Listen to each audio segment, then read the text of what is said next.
Hi vlog! Welcome back to my channel! For today's video mga loves ay gagawa tayo ng 7x4 icing cake at napakasimple lang ng design nito kasi rush order ito. Kung paano ako nagkaroon ng rush order mga loves is yun ay dahil sa unexpected lang na communication. Kasi pauwi kami galing sa delivery sa Kings Point. Tapos nakasalubong ko yung kapitbahay ko. Katabi ko lang ng unit kasi ngayon ko lang siya nakita. Last kita namin is December pa yung year-end party namin. Tapos syempre binati ko siya. Sabi ko sa kanya, uy ngayon lang kita nakita ulit. For good ka na ba dito? Sabi niya, nagbakasyon lang daw siya.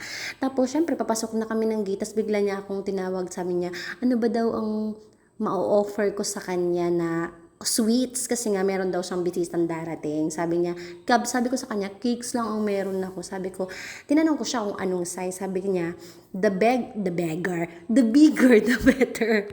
Ayaw, di ma. O, di ba mga loves, hirap na hirap talaga ako sa pag-spelling ng words, pati pag-pronounce ng words, hirap na hirap ako. So, ayun na nga, 1:30 siya nag-inquire sa akin, 4 PM niya kailangan yung cake. So, pagpasok ko agad ng bahay is ginawa ko na agad tong cake na to para ma-set pa siya sa ref, para hindi siya para stable yung icing niya. So, simple lang, mekos-mekos mo lang tong cake, plain white icing lang dapat sana to. Kaso sabi ko, parang ang plain naman kung white icing lang yung ilalagay ko. Kaya lagyan natin ng kulay. Ako na nag-decide ng kulay pala, decision time.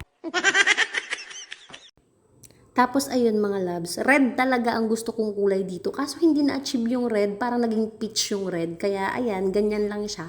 Ang gagawin ko lang is lalagyan ko lang ng design on top, ganyan, mekos-mekos mo lang. Yan, ganyan, ganyan, ganyan na ganyan. Parang rose pa. Para lang siyang rose na pinaikot-ikot mo, parang pagpapaikot sa'yo ng ex mo, charot. Tapos nakulangan pa ako sa design mga loves kasi parang ang kulang ang plain ng cake. Sabi ko meron akong white chocolate na natatago dito kasi hindi ko pa nagagamit. So this is a Colata white chocolate. Chocolate. Yun na yun. Tapos ayan, habang inaayos ko, yan, mekos-mekos mo lang. Tapos Biola, yan na yun. Yan na yung sinerve ko. Binigay ko dun sa kapitbahay ko. Thank you!